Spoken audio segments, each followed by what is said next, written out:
Greetings sailors, welcome to Supporter Week video number 2, and this time it's going to be warships. And I think I'm going to do that with these Supporter Week videos. I'm just going to alternate between tanks and warships. So this is Rambunctious Rat in the Amagi, and we're actually going to have 2 tier 8 battleships in this video. The other one we're going to see is a Tirpitz game, so they're going to have a rather different kind of flavour to them because they're rather different sorts of ships. So the Amagi, it's a pretty nice ship. Doesn't have the toughness of the North Carolina, but overall it's still pretty decent. It's reasonably fast, nice spread of guns. It's just kind of nice all-round everything, really. I mean, that's sort of the flavour of the Japanese. They've got the best ranges and reasonable manoeuvrability, and they tend to be reasonably okay at pretty much doing everything, but they can't quite get in your face like the American ones can. Or the German ones, because the German ones, some of them are going to have some of that flavour as well, but they don't have the toughness of the Americans. So we're starting off on the south side of a Trident. This is Trident. This is actually, both these replays in fact are going to be 9.8, so it's while I still had a working minimap mod with labels, and I've actually been looking for the updated one for 5.9 as we're at in now, but yeah, I haven't been able to find it. Maybe it's just my Google foo is not particularly strong, because up till now I've been used to just getting it from Aslane's mod installer, but he's sort of away-ish at the moment. He's somewhere. I can't remember. There was an announcement on his website and he said he was going to be away, and therefore updates for his mod packs would be far less frequent. And he's obviously giving priority to World of Tanks when he has been updating things, because that is now up to date with the latest version of Tanks, but Warships is still, well, it's still sitting in our website, 5.8. Okay, we're not quite up to date there yet then. So it's been a bit of a pain having to play without the minimap labels, but I live in hope that Wargaming will implement that as an actual, officially supported thing. They'll just add it into the client sooner rather than later, because they did with the damage counter. 36,000, by the way, he's up to. And after this salvo, watch this, watch this. Oh yeah, oh yeah, oh yeah. 94,000. 4 citadels just wiped the guy clean out of the water. That's the kind of RNG that battleship drivers live for. That is why you battleship. I mean, the fact that the guy was broadside okay, he was probably going to get punished anyway, but to get 4 citadels and just wipe him out in one go. And you can see that enemy Nagato player was somewhat surprised by that. That is somewhat unusual, even sailing broadside like that. Now, I can look at the mini-map, and I can see that, talking of sailing broadside, if you look at Rambunctious's positioning here, and then you look at the Amagi that's in the east, you'll see he's somewhat at risk of this happening himself. And I was kind of, when I was watching this through the first time as it was recording, I was just sitting here thinking, he's taking a little bit of a risk here, but he seems to be getting away with it, and then that happened. So that's a couple of hits and maybe even a citadel, and he also gets an engine critical as well. So yeah, it turns out that Amagi was in fact paying attention, and it was almost certainly the Amagi, although it might have been the New Mexico with the spotter plane, but it's much more likely to have been the Amagi. So yes, having just severely punished that Nagato, he then gets punished himself in return. Not quite as harshly, but still, that was a pretty big hit. However, we can see that Amagi is stock, so that probably means something pertinent. I can't remember the differences now. It's so long since I ground up through the Amagi, and I say that, it's not actually that long. But having, gotten the Yamato as my first tier 10, the grind through the Izumo probably is the one that sticks much more in my mind than the grind through the Amagi. But yeah, there was something about the Amagi stock hull, and I can't remember what it was now, that was different. Maybe it's just something trivial, like it gets less fire chance or something that's not at all pertinent. But anyway, stock, it's not terrible though. I mean, some of the Japanese battleships, the Fuso for instance, is particularly noted for being awful when stock, and just, the advice is do not play the Fuso stock, just spend free XP getting at least the upgraded hull. But I don't think that was the case with the Amagi. I think I actually played through it with the stock hull, and it was, okay. Another citadel, very nice. He's up to just casually over 100 120,000 damage, approaching 130,000 damage already. And that Nagato was obviously a big part of that. That was like 58,000 damage in one go, without it even being a detonation or anything. But still, I mean, given the fact we're just over 6 minutes into the battle, this is a pretty respectable damage result. This is very, very respectable indeed. So at this stage of the game, like, there's a bunch of enemies still around their cap circle trying to defend, and Rambunctious, oh, there we go, rip the Amagi. There's a bunch of allies around their cap trying to also defend, but there's not that many people pushing on the cap. We know there is a Hatsuharu around somewhere. That Pensacola is now looking rather alone. And then there's a New Mexico back there as well, but he's going to be out of range at the moment. So in terms of defending, they seem to be doing alright. In fact, the enemy team have just lost one or two more ships there as well. So actually, this is... And his own team have only lost one. They've lost one cruiser. So this is actually looking... starting to look like this is maybe going to be a fairly lopsided victory. I mean, just look at the victory points, for instance. 575 versus 200. And normally with this kind of situation, there's a kind of a runaway effect. And if a team starts to really lose badly, typically what can happen with the victory counter is that if your team's victory counter goes below 0 points, that's an automatic loss, just as if it goes over 1,000 points, that's an automatic win. So what usually happens is a bunch of ships die at once. You know, there's very low numbers of victory points, and therefore the enemy team loses without actually losing all their ships. And I thought that was going to happen in this one, quite honestly, just based on the fact that we've still only lost one ship. The enemy team is now down to less than half their ships. And I was thinking, you know, 168 victory points. It's only going to take a couple of kills in a row to actually take that down to 0. In fact, I was kind of surprised it wasn't already lower. Because, of course, with this standard battle modes, the cap circles still give a slight ticking victory point bonus. So they are still getting some victory points from their own cap. They're not getting victory points from killing enemies, because they've only killed one cruiser. So it's just the fact that Rambunctious's team seem to be really taking their time that's just making this possible, that's meant that this game hasn't finished already. And that's good for Rambunctious, because it means he can do more damage.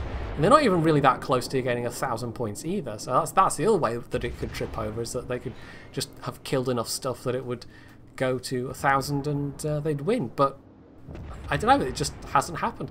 So he's now gotten a High Caliber and a Confederate Award, which is a very nice combination. It means you're doing pretty well in whatever ship you're playing.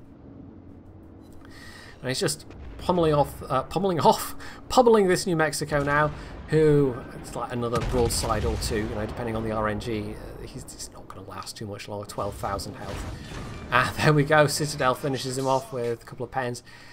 He does take a couple of hits himself from that Tirpitz, and there's also a Hatsuharu to worry about, but I mean, his team would have to try spectacularly hard to throw this at this point. This is in the bag. The enemy team's down to 42 points. Surely we'll get one more kill, and that'll be it. The game will be over. We won't have time to kill all of the enemy ships. Surely. Because that's usually how it goes with standard battles. Although it's probably more usual in domination mode, with winning based on points or lack of points. But a standard battle like this, where the enemy team just gets creamed so thoroughly, for it to have lasted this long. And there we go, finally the enemy team gets a second kill. It's unusual. 176k, he's not quite done yet. There's this Tirpitz to nom on. There's still Hatsuharu around, and that Kiev up in the north is well out of range. But there's like 5 ships up there, so to turn around to go after the Kiev at this point would be frankly nuts. I mean, why would you? There's a perfectly nice Tirpitz to shoot out right there. Now he slows his speed, not wanting to come round this island, showing broadside, and have happened to him what happened to the Nagato earlier. But this means that the Tirpitz is himself going to just about get into cover around the island. Now, Rambunctious fires anyway, but only, I think, the very front gun gets its shots off, and the rest just plunges into that island. But those 2 shots actually do hit, so a little bit more damage. 58 points. I really don't know how this enemy team like just clung on to life, despite the fact there are now only 2 of them, because the Kiev has died. It's just, I don't know. I was watching this, this is improbable, and yet it's clearly happened. This is not my experience of playing World of Warships, like an enemy team, or even my own team, losing this badly. And, you know, the Tirpitz is just playing for time now. He's just clinging on for dear life. He just wants the cap counter to go up to 1,000, or for Rambunctious's team to win. But, I mean, we're a ways off 1,000 points yet, and there are some ships going into the cap circle, but capping takes a while. So, yeah, it's unlikely that he's going to live. And yet, the fact that, you know, the enemy cap was free long enough, just long enough, you know, it's ticked up to 70 points, so even if the Tirpitz dies, it's not going to be enough points to automatically lose them the game. They might still have a window in which to kill the Hatsuharu as well. So with 4 kills, Rambunctious has got a good shot at getting a Kraken, which is a pretty nice one. I wish they would add some more, because there's literally just, you go from the Kraken Unleashed, which is 5 kills, which is pretty respectable. It's kind of the equivalent of a Top Gun. And then you get the, was it Solo Warrior? Which is, it kind of jumps up to 10 kills? I can't remember what you need for a Solo Warrior. Is it 11 kills? Don't know. But you basically have to kill almost an entire team single-handed. Whereas with World of Tanks, there's you know, a bit more graduation. You've got your Top Gun, your Radley Walters for 8 kills, your Pools Mail for 10 kills, and then I think there's one for 12 kills. If you manage 12 kills single-handed, there is a medal for that as well. So there's, you know, more of a variety in World of Tanks. It'd be nice if there was more of a variety in warships. But maybe that will come at some point. You know, they'll put new awards in. They'll put things like mastery badges in. Can you imagine marks of excellence in World of Warships, having the MOEs on your all of your gun barrels on your ship? That might look a bit daft. I'm not sure that would really translate well, but anyway.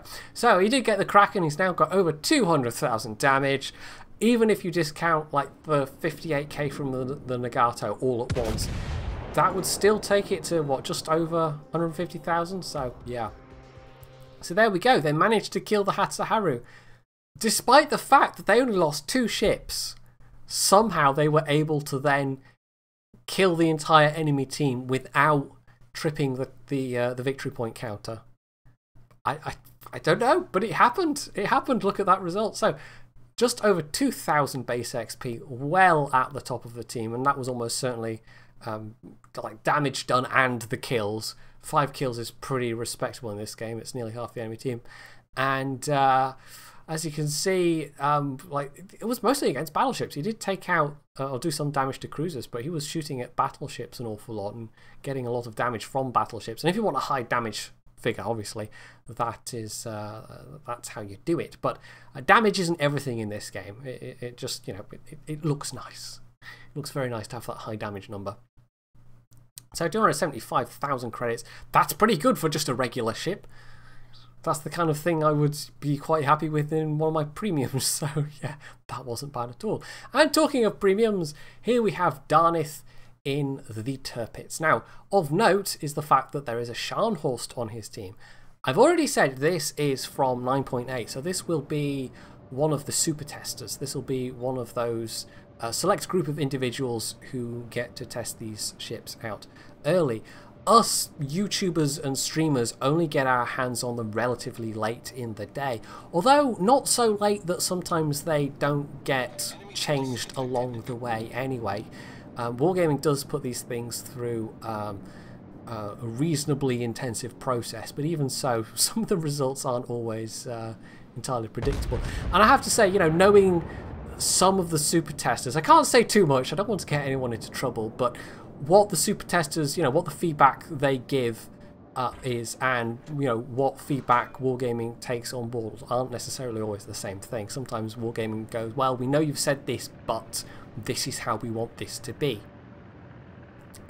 Anyway, the Tirpitz. So, yeah, it's kind of relevant because we've got German battleships coming out very shortly. The regular German battleship branch, including the Bismarck, which I can tell you is, well, this is going to be dangerously close to being, you know, giving an opinion, but it's pretty good. You can look at the stats and go, yes, this seems like it will be pretty good, because it's pretty much the same as a Tirpitz except without the torpedoes.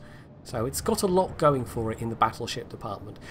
But it's also relevant because the Scharnhorst, as I'm recording this, has today gone on sale on the North American server, and presumably will shortly follow on other servers. It might be like the first day of Gamescom they put it out or whatever, and I don't know why they've done it early on NA, but, you know, reasons. But my advice would be, if you're looking for a German premium battleship and you don't have the Tirpitz already, get the Tirpitz. The Scharnhorst is, well, a bit more specialised, and I've done a full, you know, video on it with my thoughts on it, and of course these videos are always, you have to take, like, from anybody, you have to take them with a grain of salt, because even though we do get them to test early and to try to form opinions on, to get material for making videos, it's going to be a different experience than me talking about the Tirpitz now, for instance, which is, you know, my most played ship. It's over 250 battles in the Tirpitz alone, which is definitely, no, yeah, it's like over twice the next. I think the next one's like the Izumo, and that was just from grinding to the Yamato. So giving my opinion on the Tirpitz now is, you know, going to be quite different than giving my opinion on the Scharnhorst, where I've played maybe 20 battles in it compared to, you know, 250. So you do have to take things with a tiny pinch of salt. But yeah, the Tirpitz behaves more like a proper battleship, whereas the Scharnhorst has got some of that survivability of the Tirpitz. It's equally hard to Citadel, I think. Although we did see a Tirpitz Citadel in that last game, you know, it's not impossible to Citadel these ships. The guns are the thing, though. You probably know this by now. The 11-inch guns that it gets are insufficient for handling a lot of other battleships, and will bounce even on angled cruisers. And because they're German battleship guns, they're also not particularly accurate. Now, it does make up for that with rate of fire. But honestly, when I was playing both the Scharnhorst and the Dunkirk, in terms of actually being able to do damage and hit things, I found the Dunkirk to be far more reliable, even though the Scharnhorst was most definitely the more survivable ship. I mean, the Scharnhorst has very good anti-aircraft protection and much better torpedo bulge protection, apart from anything else, whereas the Dunkirk really doesn't. But Dunkirk's batteries, despite being smallest at tier 6, like the Scharnhorst are smallest at tier 7, they're still pretty good, and they were doing far more effective damage than I was able to get with the Scharnhorst. The Scharnhorst just seemed all over the place. It's still a pretty decent ship. It's just one of these things where you need to learn to accept the fact that the guns are horrifically inaccurate in battleship terms. Well, not horrifically, now that's overstating things, but they are inaccurate. They do suffer from quite a good deal of dispersion, and so even though its natural prey is hunting down cruisers, sometimes actually hitting those cruisers can be quite difficult. So if you want the better all-rounder and you don't have it already, get the Tirpitz. But the Scharnhorst is pretty interesting to play as well. Anyway, that's enough waffling about the Scharnhorst and the Tirpitz. I thought I'd kind of briefly juxtapose the two because, you know, here they are both in the same game. So, the situation is, we've got one cap circle, and this is some nice shooting here, by the way. One hit on the Budione, and will the last one connect? There we go. That was some very nice shooting by Darnith.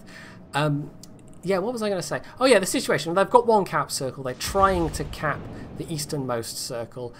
Points-wise, they are badly down right now. And they're also down on ships as well. So this is not looking good. Now at this point, Darnith decides to get up close and personal, just to get his hands dirty, because over here at this point previously there was just a New Mexico and I think a cruiser as well. The cruiser got nuked.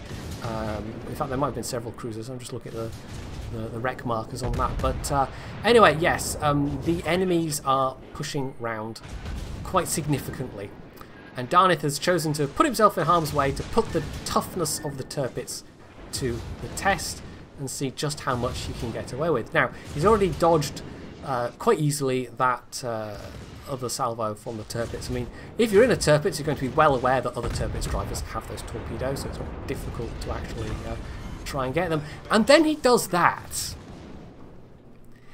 Now, the thing with the Tirpitz is, it's very difficult to citadel at close range. It tends to be more like the situation in the previous game, where you get plunging fire from above, it penetrates that turtle deck at a really steep angle, you know, basically comes down in through the deck into the citadel, and that's how you get the Tirpitz, with long-range plunging fire. That, on the other hand, was not long-range plunging fire, and yet he managed a double citadel. Now, I can't tell if that makes him more or less lucky than Rambunctious Rat in the previous one with the Nagato full citadel one-shot, but either way, they're both pretty lucky. You know, this is RNG that any battleship driver would give their eye teeth for. So trying again with torpedoes on the New Mexico. He's taking a heavy battering himself here, though. I mean, going broadside to the New Mexico, even though it's 2 tiers lower, that was punishing. Now, he doesn't have that destroyer to worry about anymore because his secondaries took out that guy. And there we go, there's New Mexico down. And he's, I think at this point, he's got himself 4 kills. He's absolutely blunted this attack. He wants a 5th kill. He wants to get Kraken Unleashed as well, which would be, you know, pretty nice. However, what instead looks like is going to happen is he's going to run aground and all the enemies are going to run away from him. But that's not what is actually going to happen. He just manages to avoid. He just scrapes by. And in a little while he'll have the heal back as well. Less than 30 seconds, so he'll have a bit more health. And then he's going to have a cruiser to deal with at quite close range, who's actually shooting him right now. So although he was taking advantage even of that lull to focus those guys that are pressing around to the west, he then realises this Nuremberg needs to be dealt with, and well, it needs to be dealt with. You know, it's also possible easier way to get a Kraken, but the fact that the Nuremberg is there again within 6 kilometers, you know, within German torpedo range, means this is a little bit tricky. And at this point, I think he knows the Nuremberg's put torps out one way, the Nuremberg turns to put torps out the other way, and Rambunctious, instead of jinking again, goes, right, screw it, I'm going to take the hit. I know he's going to put the torps out. I'm going to get the kill. Oh, someone else got the kill. Gets killed himself. So, unfortunately, that turned out to be a bit of a waste, but it ultimately doesn't matter. They have conclusively brought this back. We look at the minimap now, and it's 3 cap circles they hold even.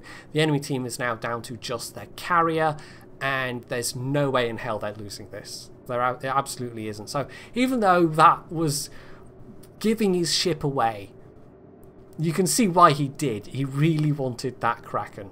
He really did.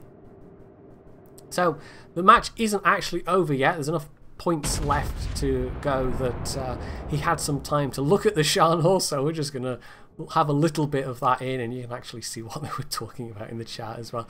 I mean, it's a good looking ship, the Scharnhorst, I'll give it that. But yeah, there's a bit of a giveaway. I mean, if you don't know, that's what the Super Tester flag looks like, by the way, the blue and black with the white wings on it. So if you see somebody with that in battle, they're a Super Tester. So they've cornered the carrier, quite literally. He's down in that southwest corner. He's got nowhere left to run.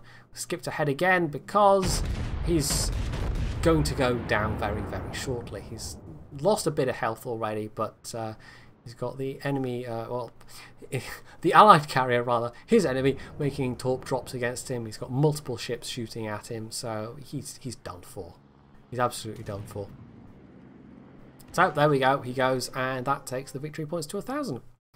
So not nearly as much damage last time, but that was much more of the, you know, that was Tirpitz brawling action. That was a very, very different sort of match to the previous Amagi match. And you would struggle to do that in an Amagi, I think. You probably would take a lot more damage in the process. So despite dying, he actually got 3rd on the team. The Scharnhorst was 1st place with 2 kills, so he managed to do all right. No Kraken though, and I think he must have been a bit disappointed by that, because he basically gave his ship away in order to try and get that elusive Kraken, and it didn't quite happen. Somebody snuck the kill before he could, like his torps, he basically, ensured that he would die to get his torps out. By that point, somebody else had already shot that Nuremberg. So if he just stayed the course and tried to dodge and used his guns instead, maybe he'd have had better luck. But anyway, it was entertaining anyway. He went in like 3 versus 1 and came out dancing on top. And it was only that Nuremberg that finished him. So, there we go. That's a bit of battleship action. I expect we'll have some destroyers later in the week. I kind of wanted to do battleships because I get sent way more destroyer games than battleship games, or even cruiser games really, but these were both very entertaining. I'm sure we'll have some entertaining stuff later on as well. So hopefully you've enjoyed both of these, and if you have, you can leave any comments about them below. You can hit that like button, you can sub to my channel if you haven't already, and as always, stay tuned for more.